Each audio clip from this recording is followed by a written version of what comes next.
Hey gang, Scott Davenport here. Welcome to In Post and thanks for joining me today. Well, today's photo is I'm considering an outtake from this outing I shared with you earlier in the week to one of my favorite beaches in San Diego. And here's the photo that I've done a fair amount of processing on. But why I consider it an outtake, if you recall the In the Field video, I was at this location first and the sun was still reasonably high off the horizon. And pretty soon the light started to fade before we got to some of the golden light of sunset. And the problem I was having was with lens flares. And I've done quite a bit of work to clean this up. I'm going to hit the backslash key here for a second so you can see the original. And you can see right here, I've got this really big arc coming through where I had my 4-stop filter on. And I've got a couple other spots out here. But this is just, huge, and it's really cutting through the scene. There's not a whole lot I can do about it. It's one of the shots where I forgot to put, a hat or my hand or something up in the, out of frame, but enough to cut some of the sun hitting the front elements of the lens. I've done different videos on getting rid of lens flares when it's more of a colored flare and you can just downplay the color. And that wasn't going to work here. So this is the cleanup, and since I know the flares are there, I still see them, right? And I was unsuccessful in cleaning up the areas in the sand, or at least I got to the point where I'm not going to continue on it because I'm really putting in a lot of cleanup effort for a shot that is pleasing, but it's not my 5-star. I want to go print it big and throw it up on a wall. But I did want to show you what I did to at least get this area looking pretty good and how to downplay some of this. And it's really a series of dodging and burning, really, or a little more than dodging and burning, because I'm using a bunch of different settings in the brushes. So let me turn off all the brushes here for just a minute. We're going to see that flare come back, right? So here's the area where that flare is cutting through. I'll turn those back on, and let's take a look at what we have here. First, I'll hit the H key so we can see all the different points, and let me just click on this one. What kind of settings do we have going on over here?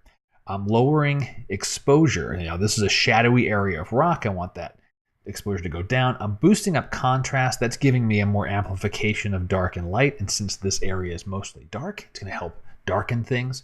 Pulling down highlights, even adding in a little bit of dehaze. That turned out to really help with that particular area. And the same kind of thing where I did some here, I did another set here. This is similar, although you can see now I've even taken exposure down further. I've done some clarity work in addition to contrast just for that little segment there. One more area on the rocks. This one even more so. It was a wider swatch. I think this might have been my first pass at trying to get this area of the rock toned down. I had some reasonable success. Let me move my cursor away from that and let Lightroom catch up with me. Once that rock got darker, it's like, okay, well, I've kind of, cut this band in half. What else can I do? And so now we get up into the sand areas. Started small, said, all right, let me just tone down exposure a little bit in this area, see how that does for me. That's not bad. Moved up to the next segment and kind of did the same thing, but this is where it got a little interesting. I started playing with temperature and tint, and so we see we're warming it up and even shifting things a little more purplish, trying to match the tones that are on either side of this brighter band. And now as I look at this, let's give this a try. Let's go ahead and take exposure down. I don't know, let's do this to 0.2. That's actually even better. And now I'm seeing a little bit of that purple tint come through. So I'll nudge that back. So it's starting to get in the realm of this is looking better. This is improving things. It's certainly a lot better than where I began with this huge bright band cutting through. And you get the idea. So I'm doing segments. I did this part with the darks. This up here was more dark and rock. So this last one will look kind of similar to the previous one. Wow, this one actually I went all the way through. So I'm misremembering my brush strokes since I processed this yesterday. And it looks like I did a whole bunch all the way through here on that particular piece. But hopefully you're getting the idea here. So variations on dodge and burn, just trying to even out the tones of this huge arc going through. So if you do ever end up with one of those photos where everything else in the scene is like, this is the best scene I've seen all year. I need to get this looking right, and I need to deal with this flare. Try to break it in pieces. I had this arc coming all the way through here. I kind of thought of, all right, I can cut part of it with this rock here. I can cut off the top part of it here.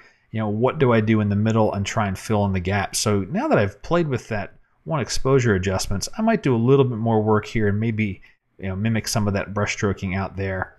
That may be all that's necessary to clean this up to a point where I'll throw the photo up with the blog post when I finish the video here. But that is it for this week's In Post. I hope you've enjoyed it. And if you did, let me know somehow. Comments on the video below. Got questions about photography? Hit me up in the comments, or if you want to keep it private, send me a message to my website. And until next time, my name's Scott Davenport, and happy shooting.